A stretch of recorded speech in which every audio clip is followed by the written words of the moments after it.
Well, good afternoon, everybody. Thank you for being here. Happy to have an opportunity to talk with you today about real estate development. And I think I'd like to divide the program into two different sections, if you will. One, just generally offer some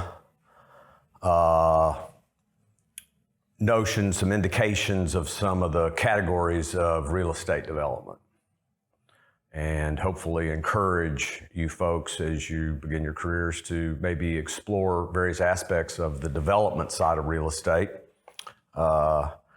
In my career, I've had an opportunity to be involved in a lot of different projects. I started out, born here in Dallas, started out with on the architectural side from the University of Texas with a Bachelor of Architecture degree. Worked here in Dallas, downtown, on some of the larger projects, actually, that are in the downtown area through the 80s. We had a remarkable amount of commercial high-rise growth during the 80s in Dallas. And it was all primarily office-oriented, very little residential. The only residential in downtown Dallas through the 80s was, I think, 8 or 12 condominium units on top of the Diamond Shamrock parking garage. And I don't even know what they call all the buildings now. I used to back in the 80s. They all had a different name, but big tenants move in and the name changes. So, and I worked in that capacity for about 10 years and then moved into the development side. So I come at the development side from a different perspective than a lot of real estate folks that may come at the development side either from a financial background or from a real estate brokerage background. Coming from the architectural background gives me a little different perspective that I hope to share with you all today. And I hope to do so in a way that, it, again, encourages you to explore some of the opportunities. Looking back on my career, I can say that I may have done better to negotiate a little bit harder on compensation packages, but I can say without hesitation that the involvement in the development side of real estate is a forever rewarding yet demanding endeavor. So like everything in life, you get out of it what you put into it. Real estate development demands a lot of attention. You have to get into the weeds, and you have to be willing to explore areas that you may not have confidence in because of a lack of knowledge that will prompt you to become more conversant in various aspects. And we'll get into some of that. So I want to divide the talk today into really two categories, as I mentioned before. One is basically just a general intro into development.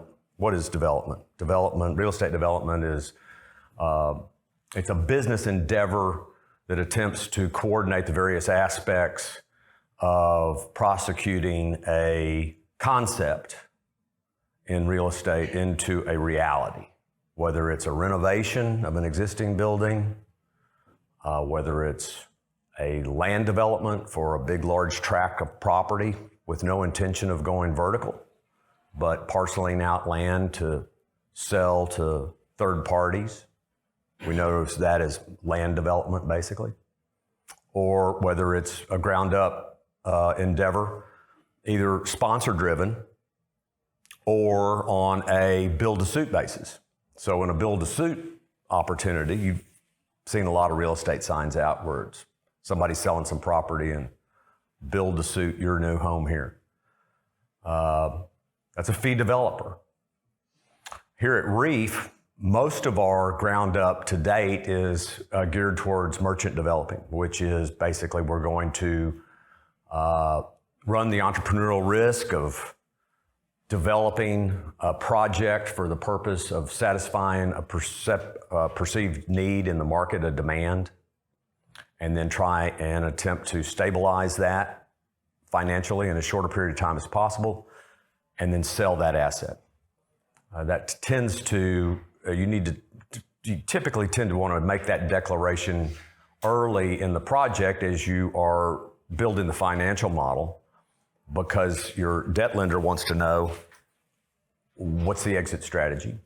And your equity investor wants to know, or is this a build to hold? Are we going to be stuck in this for 10, 15 years under a big portfolio? Or is the attempt to revert, we get a cash pop back early, it widens the market of equity interest, and that's typically how we pursue our opportunities here.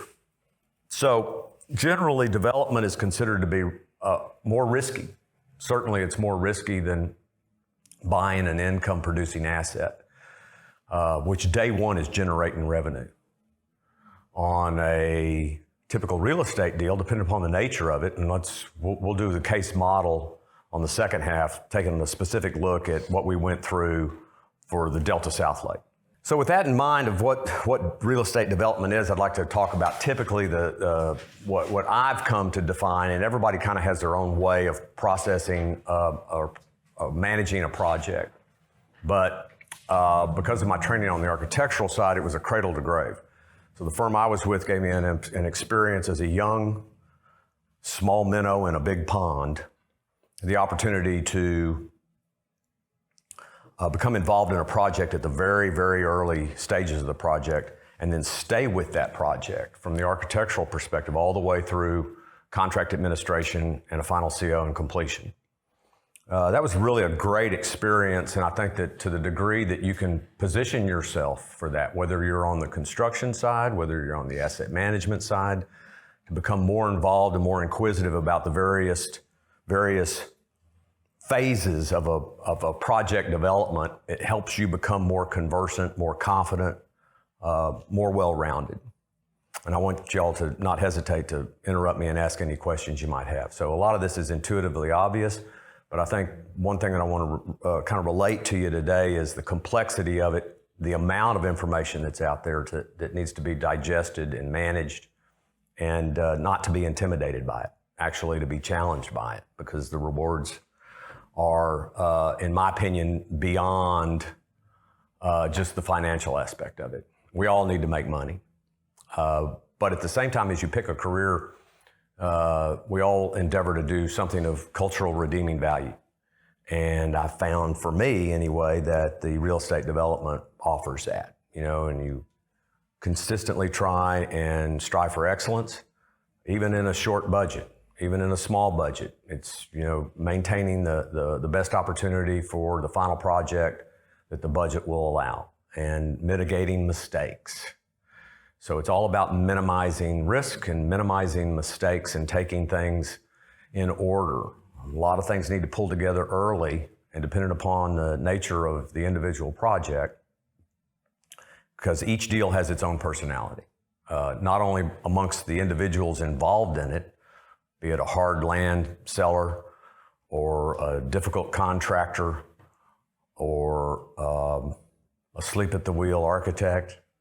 There's a number of challenges throughout the process that need to be managed, and so it brings in the, I guess, personal relationship aspect of doing business. And I found for me, that's really a compelling aspect of it that's really more engaging. It cultivates relationships, and I think it enhances the reward for you as an individual as you complete a project, whether you have a financial interest in it or not. But there's half a dozen buildings downtown that I have no financial interest in, but I had a heck of a lot of time on drawing details in the buildings or wall sections in the buildings. And when I drive by them, I see them, a part of me still owns some of that building. So there's that kind of reward that I think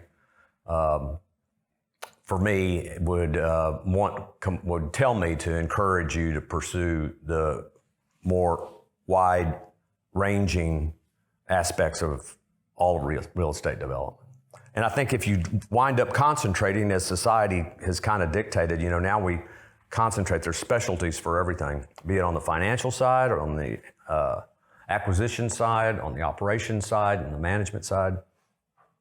The more well-rounded you can become with the knowledge of the various aspects of the development, I think the better you're going to be at what you do if you choose to specify in a specific area. So what are the phases? In my case, I've kind of looked at the phases based, again, on an architectural perspective, and that is there's a pre-design phase. and there is a pre-construction phase for me, and there is a construction phase, the all-important construction phase. And then there's post-construction or the operational side once you complete the project and you turn it over. And various building types have different complexities. An office tower, a 20-story office tower, from a design standpoint and a development standpoint, it's basically an exercise in creating a building envelope, a nice scaled piece of architecture, an elevator lobby, and an elevator core.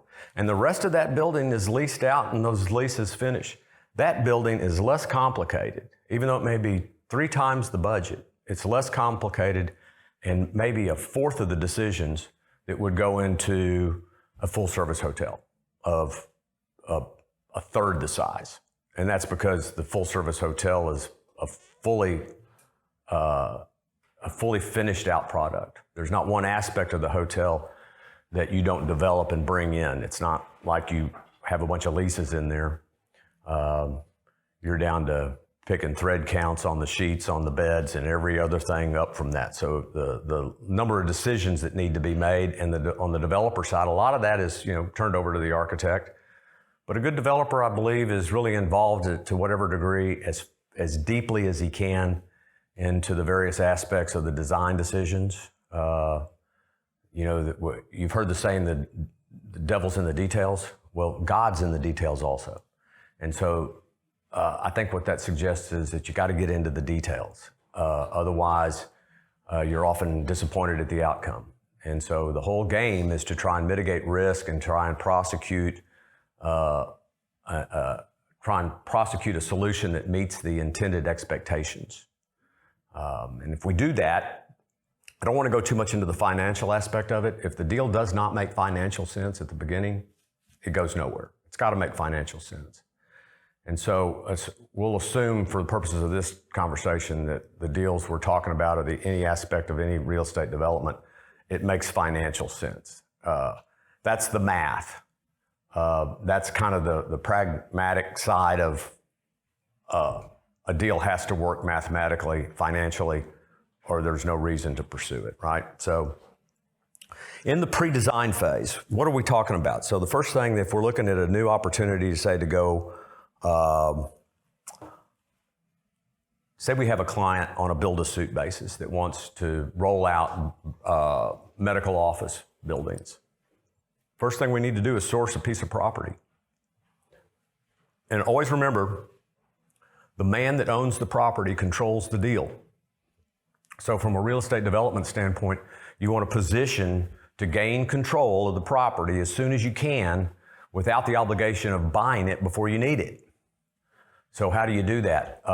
30 years ago, it was easier because it was not unrealistic that in 90 days on a 60-day or 45-day look and a 45-day close, you could perfect your entitlements, you could get a lot of your schematic design work done, you could get a good head start, and not necessarily have to spend that money to buy the product before you need it. Today it's different. Entitlements are more encumbering. Cities have become more sophisticated. Many cities, especially in a growth area like we see in Texas, they've become much, much more demanding. They're not in a position of needing to solicit growth. They're in an enviable position of controlling the quality of the growth. And they've even taxed, I would say they've even in certain circumstances taxed the authority that the state government allows them in demanding, and a lot of them get pushed back on it. Flower Mound was a case several years ago that got pushed back. I think South Lake's another example where they're in such a strong growth area that they become very, very demanding on the quality of growth that they want in their community. It's an enviable position, and at the end, it may cause a little more difficulty on the development side because it forces you to spend more money during that pre-design phase than you might otherwise, because you literally have to engage on the entitlement process. So what are some of those tasks?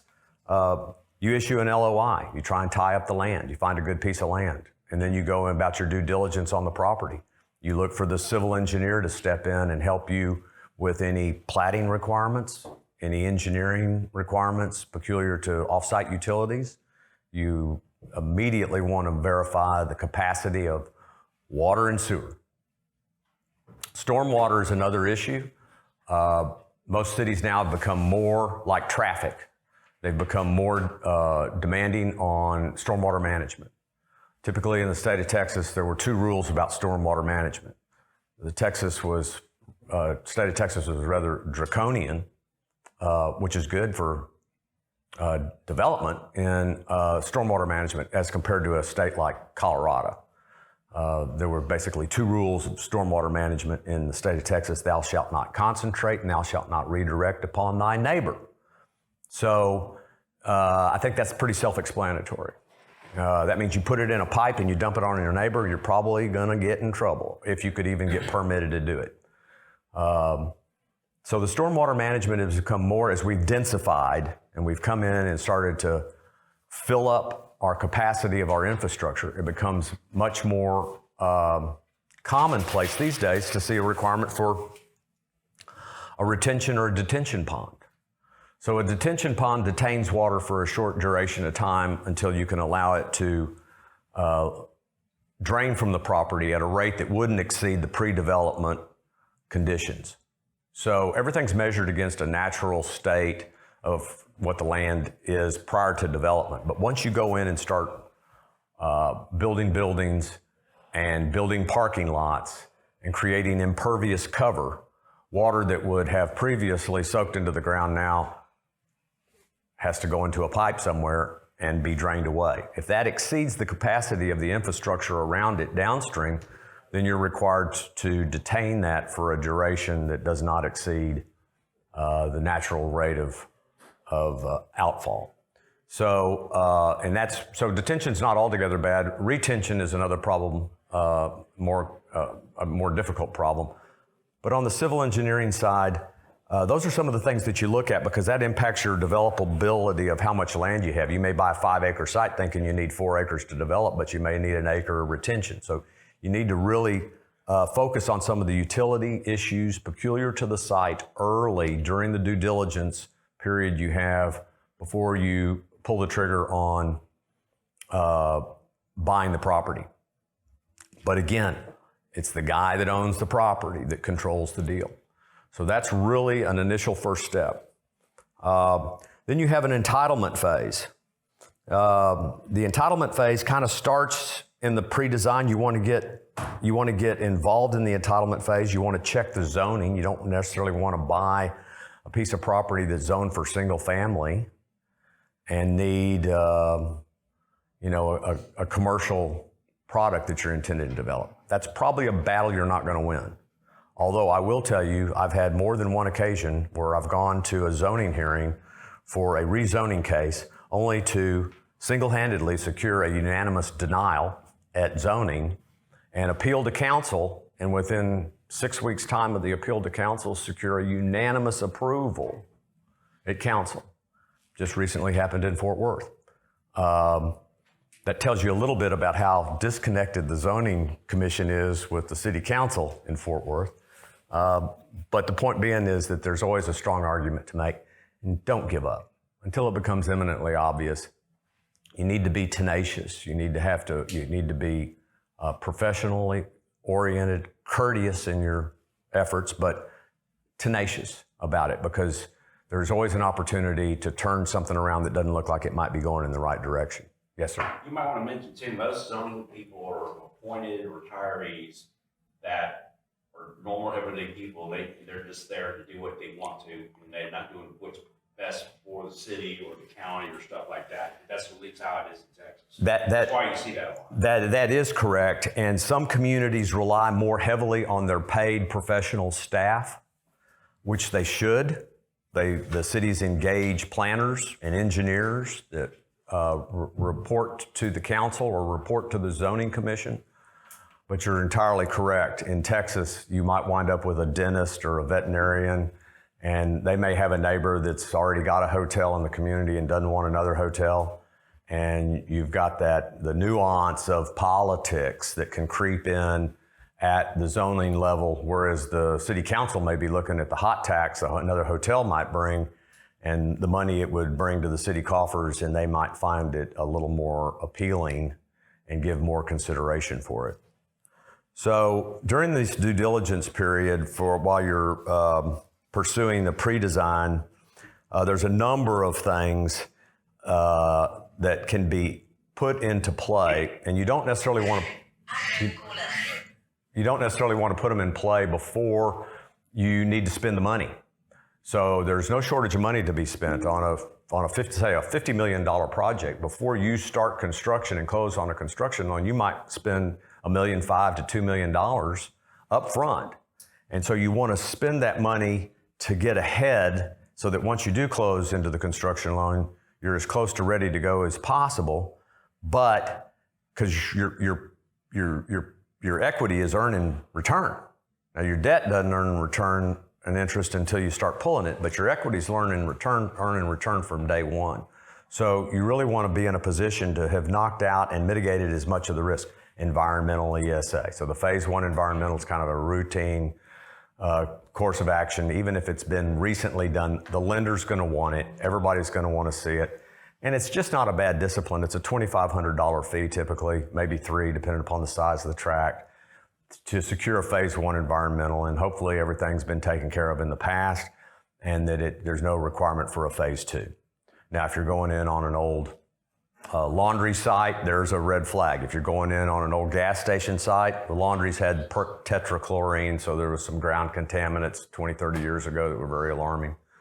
On the construction side for an old abandoned service station, for example, there were underground storage tanks that were leaking into the center of the intersection. Probably unnecessarily killed a ton of development deals back in the 90s when all of that became a major issue. Now, today, not so much. It's just really not such a big deal. But then you have a feasibility analysis. So, the feasibility analysis is you may have a great idea about what you want to do, and you think that this is a great spot for a hotel. This makes all sense in the world, and you start getting more and more excited about it. You believe start drinking your own Kool-Aid, and you start getting ready to spend more money. You're going to get to a point, though, that you're going to need a lender. The lender's going to come in and say, we need a third party evaluation that this makes sense.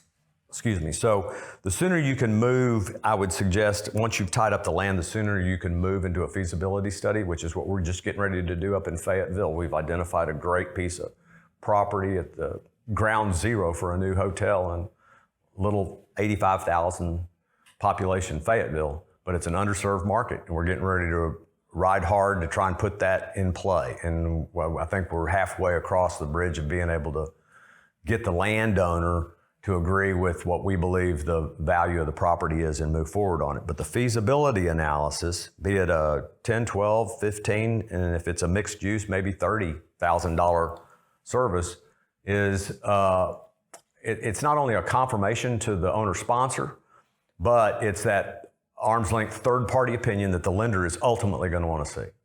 And so the sooner you get that and it's favorable, the sooner you can move to the next step with more confidence. Then you got the entitlement phase, and I'm going to give you an example of the entitlement phase with the city and how the cities look to really not encumber, but almost, if the cities could push you to a PD for every deal, which is a planned development, which forces you to spend a lot more design money early to tell them exactly what you're going to build. They tend to do that, and they tend to try and press that more and more these days. If you've got straight zoning and you don't have an overlay district and you don't have a requirement for a PD or a special use permit, then all you do is move to a building permit. Typically, you're going to have to come into planning department with at least a site plan to get a site plan approval. You're going to have to go through engineering for platting. If you're replatting the property, you're typically going to need a traffic impact analysis. Everything's about traffic now. So 10 or 15 years ago, a traffic impact analysis, you'd only see it if it were required, if there was a condition at the location that was onerous. Now, it doesn't really much matter where you are. If you're in a major metropolitan area in Texas, you're gonna have to do a traffic impact analysis. They want to know what the traffic count is, what the existing conditions are, and how you're going to impact the facility they already have in place, especially if you're on state facility, on state highway. Beyond traffic, you're going to have a water sewer study. You're going to have a stormwater study. And then you move into the platting process with a preliminary plat. Most communities require a final plat before they'll let you pull a building permit. There's a reason for that. They want to make sure and ensure that you have a legal lot, that all of the city infrastructure can serve, and that they're protecting, the city is protecting, the city's not necessarily protecting you against your own mistakes. The city is looking to protect its potential tax revenue from your property. So it may be your property, but it's going to get taxed every year. And the city wants to maximize the tax revenue from that property and make sure that there's no consequences to its existing downstream infrastructure, be it traffic, water, sewer, or storm. Then we get into the pre-construction phase. So the pre-construction stage, depending upon what we've looked at as far as the requirements for the zoning entitlement package, we may have to pull the architect in early. And you'll see this on the zoning case we had in Southlake here in a second. And it was just basically we had to design the exterior of the building. We had a little latitude on the interior, even though they had some requirements on percentage of spaces, number of room keys. It was rather monumental in the degree of even down to the color of the grout in the stone wall. Not kidding you. That's how involved the council was in approving the planned development to create the zoning ordinance against which we had to perform. And that's how we were measured with everything we did. Whereas on straight zoning, you have a lot of latitude. You can make some differences during construction. So it's always, given two pieces of property with all the other same conditions the same, being equal, if one's going to require PD and one does not, you would typically choose to go with the property that doesn't require the PD. It's considered another level of risk, and it's considered a more expensive project up front. Again, you don't want to spend any more money than you have to get to pull a construction loan, but you want to be expeditious and put things in play in order and in sequence so that when you do pull the construction loan, you can follow up as soon as possible with a groundbreaking, which is one of the other milestones. So that kind of leads me into the construction phase. I'm skipping over some of the architectural side. We don't need to go into the details of the architect. There's a number of ways that a development company is organized. Some development companies have their own in-house architecture, their own in-house engineering, and they're almost a self-contained development company that does not necessarily have to outsource as many disciplines. RREAF, on the other hand, we're not that big of a development aspect. Our development department is rather lean. That's not bad. That gives us an ability to go into different markets. And for example, for civil engineering, if you're in Georgia, you really don't want a civil engineer from Texas. You want a civil engineer from the location of where that property is that has familiarity with the engineering staff, the city, that gets you done and through the process because they're relationship based. If you're on the architectural side though, with technology, modern technology, architect can almost be anywhere. If he's licensed in the state to do work, he doesn't have to necessarily be in the community. It's nice if he is, but it's not a requirement. Same with the structural engineer. And typically what we like to do is we like to minimize the finger pointing. And so how do we minimize the finger pointing? We try and consolidate various disciplines. I'm a real strong advocate of pushing as much as I can under the architectural umbrella of services. So the structural engineer works for the architect who works for the owner. The mechanical engineer and the electrical engineer and the plumbing engineer, which is always usually in one shop, he contracts with the architect. The acoustical engineer, the kitchen consultant, the landscape architect, the environmental consultant if there need be one, the envelope and waterproofing consultant now. They even got a code consultant now. So I still argue that the architect's responsible for code. We don't need to pay a separate consultant. but codes have become very complicated now. It's not the obligation of a contractor to know the code. It's an obligation of the contractor to perform the obligations of the contract that are specified by the architect in the various disciplines. It is the obligation of the contractor to not knowingly violate a code, but he is not responsible for the code. So a lot of being successful on the development side has a lot to do with knowing who's responsible for what and eliminating a lot of the unnecessary delays that can be a consequence of a misguided expectation from various disciplines that really is not their obligation. So what can an owner do once you're under construction, for example? One of the primary things, once you're under construction, the horses are out of the gate.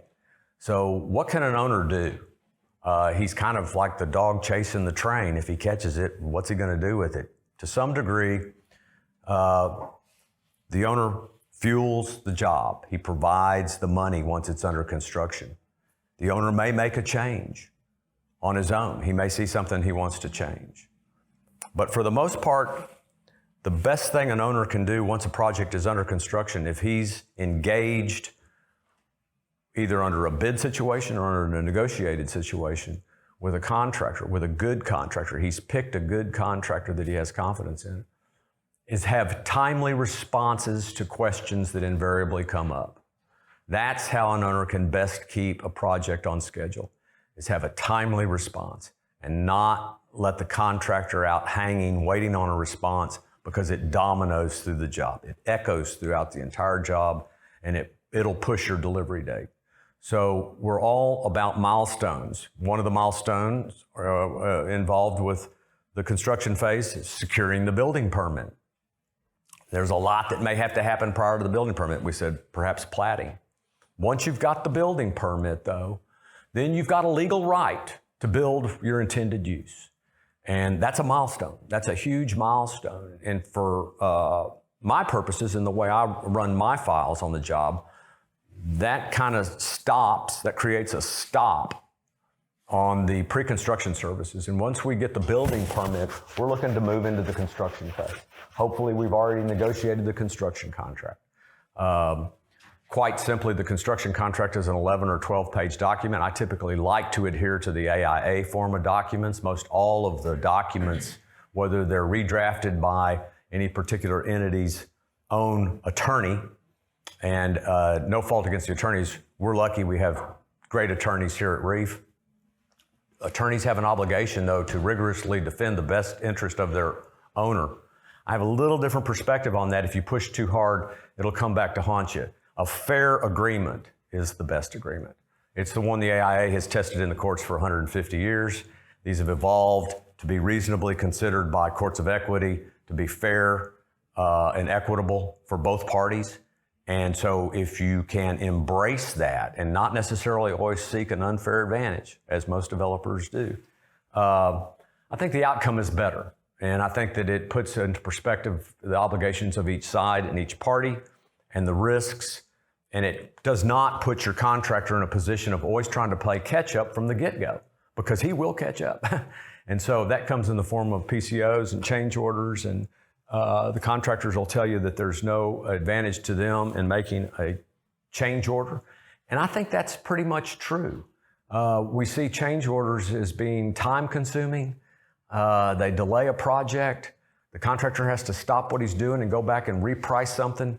If we can minimize those, great. Can we eliminate them? Not practical. There's just too much dynamic in the job. There's too many variables that can't be 100% identified in the construction contract. If you waited to do that, you'd never even get the thing started. So the construction phase has a couple of milestones also. Topping out, that's a big one. Once you've broken ground, you get all your the sequence of the construction. It's an exciting part of the project. It's really the most exciting part of the project, is once it starts to become reality. You start to see this thing that you've envisioned. You've had a concept of what it's going to look at. Now with computer-generated imaging, we have phenomenal rendering capacity prior to the construction, and the reality of standing in the field and seeing that come into being. There's a personal reward to it when you're involved in it, and you kind of own it and you like it. And it's like, yeah, that's what it was going to look like. It's a fun endeavor if you let it be. It's a fun endeavor if you let it be. So that's a big part of it. Topping out is a big part. For me personally, I have found that I'm most interested in a project when it's still somewhat in its skeletal form. It's topped out. It's nowhere near completion, but you're seeing it come together. And then as it starts to come together, and then as it starts to intensify towards the end of the construction period, it's not without stress, especially in a hotel. We've got third-party FF&E in the case of Southlake. There was $5 million worth of furniture and stuff we had to push into the hotel, plus another $1 million worth of OS&E, plus the coordination of another $1.2 million worth of low voltage items, be it phone and data or other components in the building peculiar to the guest rooms. These are all handled outside the general construction contract, requires a lot of coordination from the developer. I would encourage you to also focus on a responsibility matrix. If you get involved in some development opportunities, focus on a development or a responsibility matrix that typically says throughout all the things that are going into this building, this is what the owner is going to be responsible for. This is what the architect's responsible for. And it kind of dictates who's responsible for what. That helps everybody have knowledge ahead of time of what they're responsible for, hopefully mitigates mistakes once you start building something and find out you've left something out. The whole idea is to try and keep the ball rolling at an acceleration to a stop. And that's when you get your occupancy permit.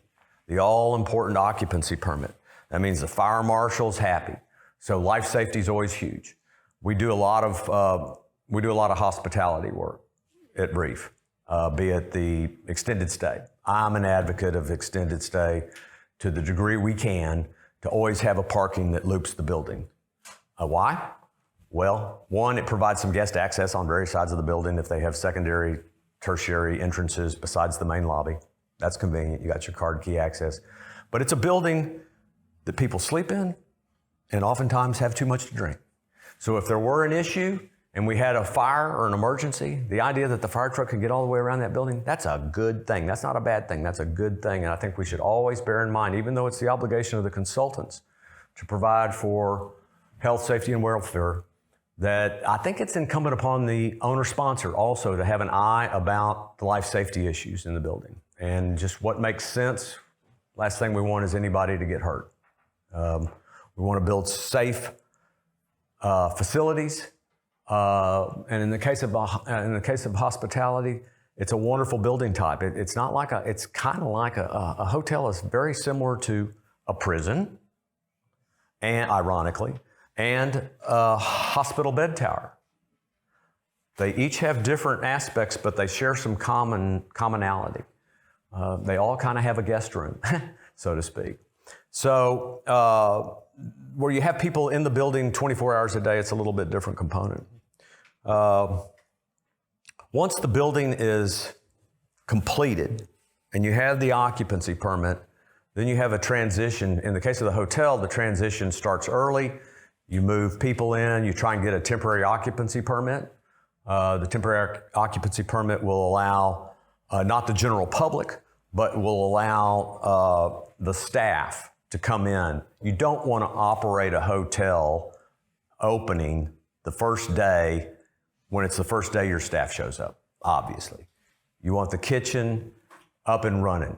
You want to have some test meals. That's what we did out at Southlake.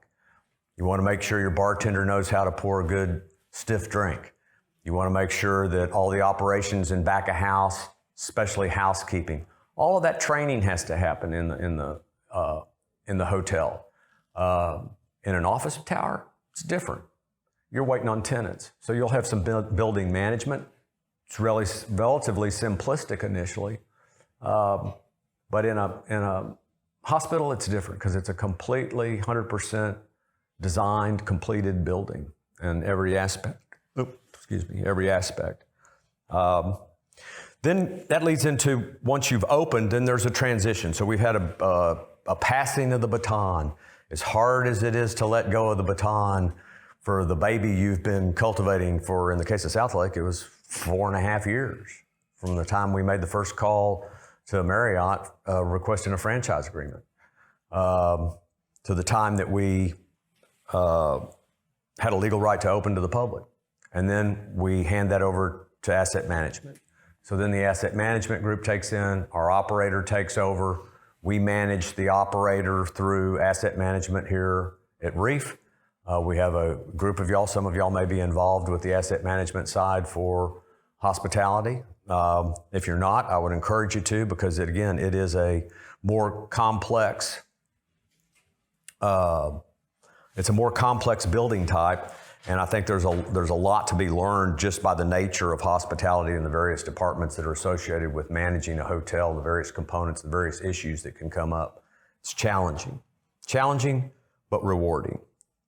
So with that, I'm going to ask if there's any specific questions. I know I've rambled on a lot, but trying to give you all a flavor for all the various tasks involved in ground up development. It's far more complex today than it was 30 years ago, or more now, 40 almost, when I was y'all's age. So any questions at this point? Nope, good. Yep. What's the typical fee range for build to suit? What would you say? I mean, that's very dependent on the property, I presume. It does in the complexity, but that's a good question. And so typically what RREAF runs is a 4 to 5% development fee. And that's not, and that can vary depending upon what's in it. So typically that doesn't include land. You're not getting fee on points paid for money. You're not getting fee on points or on acquisition fees. So there's no fees on fees. The development fee generally is peculiar to the hard costs that are going into the building outside of land. So the big boy in that list is going to be your general construction contract. But then on top of that, in the case of the hotel, you've got FF&E. There's $5 million worth of stuff that has to be managed and coordinated. So that merits a fee to deal with that. FF&E is like, for a hotel, the FF&E component at the end of the job is like, in our case, it was, I don't know, maybe 100 semis showed up full of coat hangers. Boxes and boxes of coat hangers. I say that facetiously, but that's how difficult the FF&E install is, because it all has to happen in a short period of time. And there's a lot of complexity with it, and it's a separate group coming in on top of the contractor who may be trying to get through a punch list, and you get doors banged and they're trying to move furniture in, and there's a real coordination issue. And I think the developer in general, you can look at the developer as the conductor of the orchestra. If every different section of the orchestra is a different discipline, I think that kind of is incumbent upon the owner-sponsor developer to kind of maintain that. A lot of developers like to outsource various levels of responsibility. You can get a third-party management company. You don't have to show up until the grand opening if you want. But I don't know that you're as involved in the project. I don't know that you're necessarily going to have as complete a project that hits the mark. It's a little bit more random. You're a little bit more removed. I like to be hands-on. I enjoy the aspect of the first beginning. I like doing battle with city council. I enjoy being in the field in the trailer. Every bit of it has its own element of reward. And I'll tell you that the guys that are in the field that prosecute the work, they're all worthy of the respect of the ownership. And if you're ever in a position where you get to walk a job, take the time to stop to that sub that might be working on something. Ask him what he's doing. Compliment him if it looks good. It helps, you know. They're out there doing your work. And those little nuances of appreciation can go a long way with trying to get 110% out of a guy. For example, in Southlake, we had COVID. Oh my God, COVID. What are we going to do with COVID? And now all of a sudden, we may not have workers showing up. So we started taking temperatures at the gate where everybody would enter. And if you had a temperature, you went home. We had 250 people on the job site working. And the contractor elected to split it into 2 shifts. We didn't even have to ask. He split it into 2 shifts. They started at 7 and they worked till 3. And then they had a transition from 4 to midnight. 7 days a week. They worked 7 days a week on that without any request. And it was out of their own pocket that they did that. So I know it was probably a couple of $200,000-$300,000 expense that they bore in doing that. And that kept that job going. So I, for one, was not sensitive to anybody coming in with some of the third-party components of the building that claimed we can't get there because of COVID. And I'm like, that excuse doesn't fly with us. So we pushed pretty hard on some of those areas where the franchisor didn't want to come in town. Marriott, they didn't want to come in town because of COVID. I'm like, get in your car and drive. We're paying you. We paid you an excessive amount of, not an excessive, we paid you a large amount of money for a franchise fee. So what did we pay that franchise fee for? That reservation system. Was it because we love Marriott so much? Well, yeah, we love Marriott. Marriott's the big 9,000-pound gorilla now because they bought Starwood. So they control a dominant portion of the market. But at the same time, they also control a reservation system that's unparalleled. 52%, I think the statistic still holds.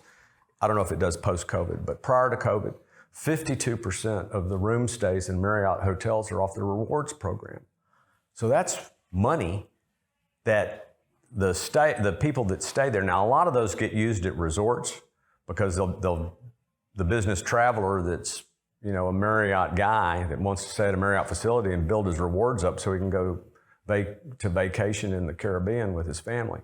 But it helps. That reservation system, depending upon the market, we're looking at a strong reservation system for the one up in Fayetteville. I think Bainbridge might be a good candidate for an operator. We'll explore some others. But we're grooming relationships. It's a relationship-based endeavor. And so you make a lot of good friendships along the way. Sometimes they don't always work out. Sometimes there's a divergence of interest. But again, it's all about communication. The whole deal, like everything right now in life, it's about communication. The better we can communicate, the more we can minimize the problems going forward. So I've kind of run on now. We're getting close to the end. I'm going to rifle through some of the documents on, just to give you an order of magnitude. We do it in about 5 minutes, and then we'll close. If that's okay with y'all. If you have any questions, fire away. Where was that over here, Carlos? All right, so here's how we started on the Z drive. You guys can feel free to go in here and look at any of this anytime you want on the Z. Let's see, zoning ordinance. I want you to see the zoning ordinance. Here's our approved zoning ordinance. This was a beast. This was like a college thesis to get through the city of Southlake, and it determined the ordinance, which is a law in the city that we had to comply with. So there was, let me rifle down to about the midpoint. This is all the preamble and all of the aspects of the written part and the various uses that we had to go through their use charts and specifically identify whether we could have a grocery store or not. And if we had a grocery store, it could only be 5,000 feet and we couldn't sell liquor. And it was very, very heavily scrutinized by the city. But then we got down to the graphic side, and the kind of what I wanted to show y'all was the graphic side of what we had to show. And the reason being, I want you to see just the level of detail we had to go through as far as master planning 16 acres of property for what we thought was going to be, this is the subject property in the bold color. And then this property next to us, they wanted to see it in conjunction with the master plan for the hospital next door. Now they're protecting for the hospital next door, which none of this has been developed yet. This is all greenfield still here. This portion here and their parking garage has been constructed. Lucky for us, Methodist Hospitals came in and bought the facility out of It had kind of gone dead. Forest Park had a medical, they did several hospitals in Texas. I think they had 5 campuses. They lost all 5. It was it was a poor financial model. Luckily, Methodist, trying to get north of the Trinity and into some stronger zip codes, came in and has acquired this, and it kind of put a flag in the ground. Baylor, Scott and White, they're pretty strong up in Grapevine. So we're encouraged by this. We think over time this is going to be a real generator. They bring a lot of guest rooms, guest nights, a lot of conventions, a lot of medical equipment conventions. It's a very good thing. So then the concept plan, though, you see, we had to go to a level of design detail. We're spending money with the architect. We're getting after it. They wanted to see how the site was going to lay out. This is what we wound up building in phase 1, this portion minus the retail restaurant, but this is set up for parking now until we realize the parking structure. Again, the concept plan, we were required to landscape all additional 9.56 acres out here. We had to provide a landscaping plan for it, even though it was not a park.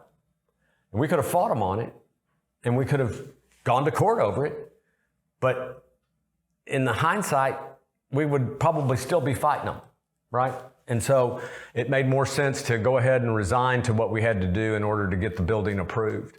And that's what we did. I just want to show you this just to give you an order of magnitude of what can often, this is the most onerous zoning ordinance that I've ever been involved in.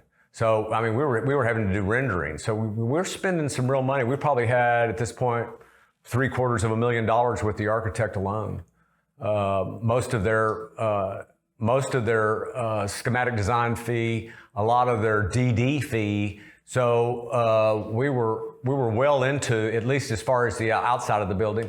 They wanted indications of what the out parcels were going to look like and how we were going to design those. So it was a really onerous task to get through the city, which we did, I think, middle of January 2018. And then we broke ground a year and 3 months later in 2019 because we took about a year to get the franchise agreement. Franchise agreement with hospitality is about a 500-page document, and about 490 pages of it explains how the franchisor, being Marriott, is telling you they're going to make money, and there's about 5 pages on how you make money. So, yes? Are you guys going to finish out the master plan? That's the goal, and I want to show you those. I'm glad you asked that, because I want to show you, anyway, we got into here in just a second. I'll show you what some of those master plan ideas. They even got into some site details, miscellaneous details on, how we were going to do the enclosure around the dumpster. That level of detail. It was like, we really needed to design it. The burden to the developer is that you're spending a lot of money way before you've even signed a franchise agreement, much less secured a loan commitment. But we felt so strongly about that in this case that we pushed forward with it. The last thing I want to show you, though, is what you just asked about, and that is the, I messed up here, didn't I? And that is the portion on the, God, it's hard to sit right under this thing and find these. Phase 2, let me see, did I have it under phase 2? This might be it. Yeah, so this kind of gives you an indication of what we're looking at for phase 2. So we've had the architect come in and look at the reality of trying to pop these office buildings out front. And they're more or less a master plan study, leaving ourselves some wiggle room. This is not particularly the final solution we'd want for the hard corner and how it addresses the corner, but better to leave it a little simple because the city will lock onto it, and then all of a sudden they're going to want, a rooftop pool on each office building. But we have the parking structure back here, and you can see that we did a fairly nice job kind of rendering it. We have that out now. We've got a third-party real estate group that is handling the marketing on it. So but you are pursuing it actively right now? Yeah, we've got it out. Right, it's out. And so, but I will tell you that the office market right now has got a big question mark on it. So if you had a build-to-suit opportunity for someone that wanted to come in and take 100% of your building, and it was a national credit, like, say, Mercedes Financial, well, yeah. You want a campus almost. So.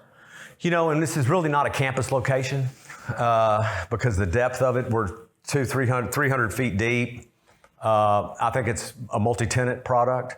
There may be one single tenant for one of the buildings, possibly, but in general, I think we're looking at multi-tenant product for these buildings, and they'll probably go in sequence. I think there's a possibility. I don't see anybody. If there is a loan right now, you would have to have 75% of the building pre-leased.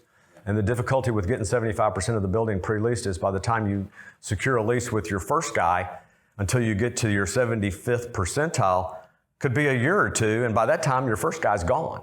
So the idea of getting multi-floor tenants is really the best solution for where the office market is right now. That's not to say that there couldn't be something else. I doubt we're not going to put another hotel out front, but we may look at and entertain a medical office. There's a medical office building that went on this corner right here before we broke ground on the hotel. So the MOB does have some legs out there. You're only looking for office space then. There's no other opportunity in front of the hotel, not retail or anything. Have y'all looked at apartment at all? Or They won't. We'd never get it approved in South Lake. But we have ground floor retail. We've got about 75,000 feet of retail available under the ordinance. We were thinking at the time it's going to be boutique. You know, I'd like to see a Beretta store come in, you know, those types of tenants that aren't already in the South Lake Town Center. They enjoy a pretty good mix of national credit tenants. They're retail heavy in South Lake and all concentrated at that one location. 80% of their retail tax base comes from outside their city. It's amazing. So as cities around them start to absorb more retail, as the communities around them get some of those other retail uses, we'll probably see that pare back. They've done some studies that said that they really need to bone up on office. South Lake's a peculiar community. Peculiar, it's an unusual, enviable community. It's the highest median household income for any town, at least pre-COVID. This would have gone back to probably 2018, 2019, the study they did. Highest median income of any community in the United States, over 20,000 people.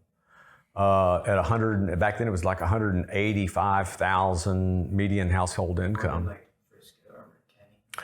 They're much bigger. Well, they're bigger. This is per capita.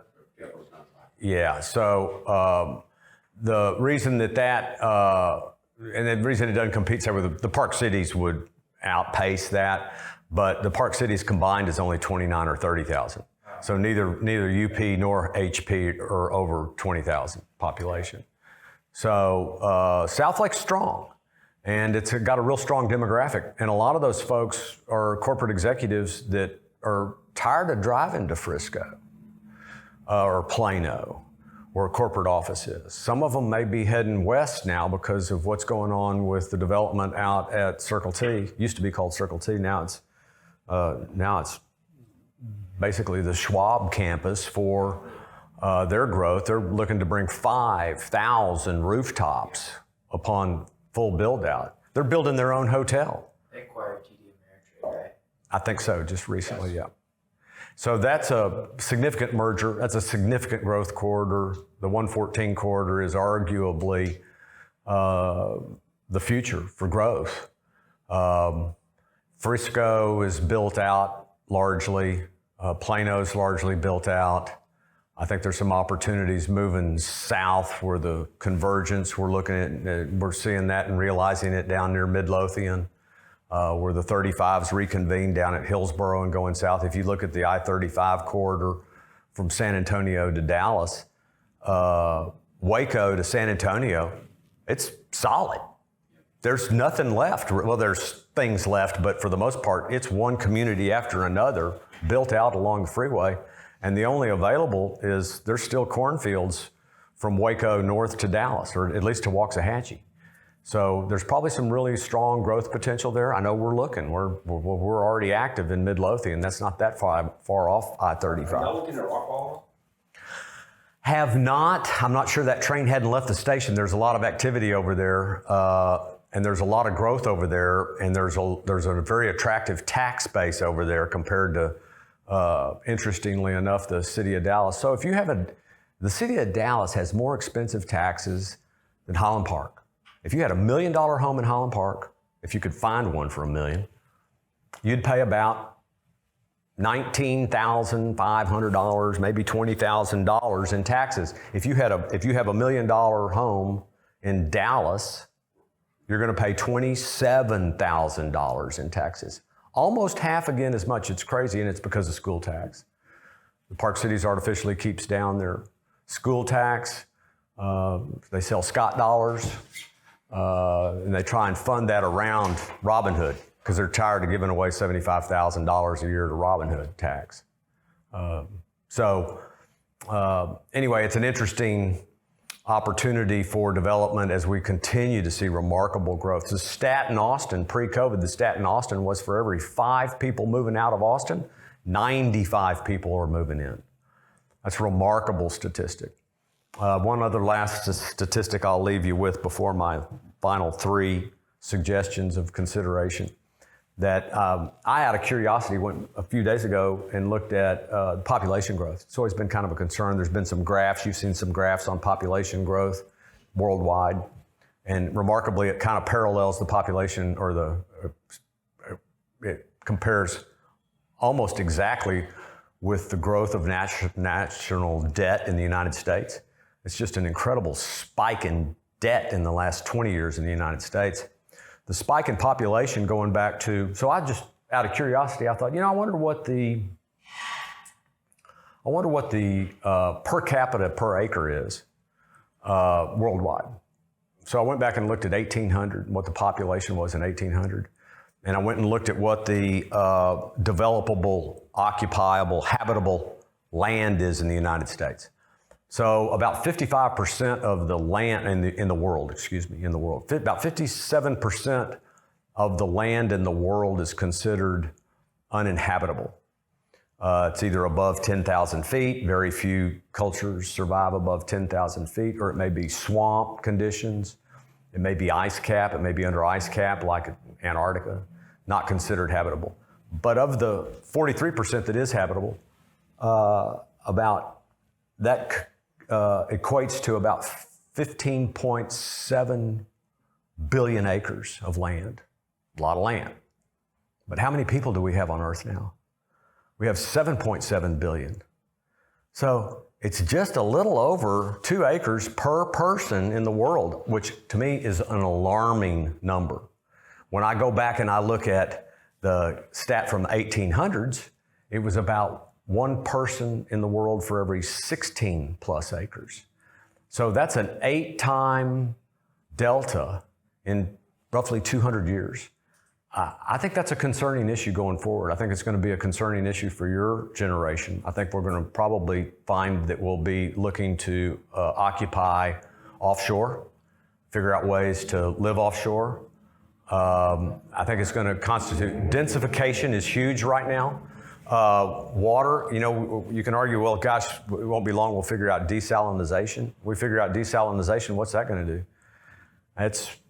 We may be going the wrong way. It may provide for even more exponential growth than what we're already encountering. I think there's a real dilemma. I think it's something that we're going to be faced with, that we're going to be challenged by, and that we have to come to mutual understanding on what makes sense with regard to that. Because I think it's, just looking at those numbers, to me, I would not have guessed 1 person per 2 acres. I would have guessed maybe 25 or 30 acres, not knowing. So going forward in development, densification is huge. 200 years ago, 95% of the population in the world lived in a rural environment, and now it's almost reversed. We're densifying in our cities and communities. 3 things I want to leave you with. I know I've run way long. Never be afraid to say you don't know, but you'll find out. Because if you try and fudge your way through something because you're embarrassed to say you don't know, at y'all's age, there's no embarrassment in saying I don't know, but I'll go find out. And I think you'll command more respect with that than you ever could trying to buffalo your way through a situation and cause consequential issues. I learned that the hard way, so I wanted to share that with you. The other one was a contractor that I used to work with back in the 80s. Lived over on Mockingbird, a couple of blocks from the Dallas Country Club. His name was Conway Thetford. What a name for a contractor, Conway. But he had on his business card, time, quality, money. Pick any two. The point being is, it's hard to get all three, and they all three are connected. But in construction, if you want quality, then you're going to pay for it or you're going to take time to get it. But if you want time, then you're probably going to give up quality and you're probably going to pay for it. I think just keeping that little notion in mind is helpful in trying to keep things and how they balance together. And then the final one that I would suggest is the one that we mentioned earlier, and that's on the beginning of a development deal. Whoever controls the land controls the deal. So as soon as you can get to a point of having a contractual right, you don't have to own the land necessarily, but at least get to a point of having the contractual right to acquire the property. Then you are in a position to, with some degree of confidence, start spending money on proving up the notion, the concept, to see if you want to develop it. Anyway, any questions as we close? Okay, thank y'all.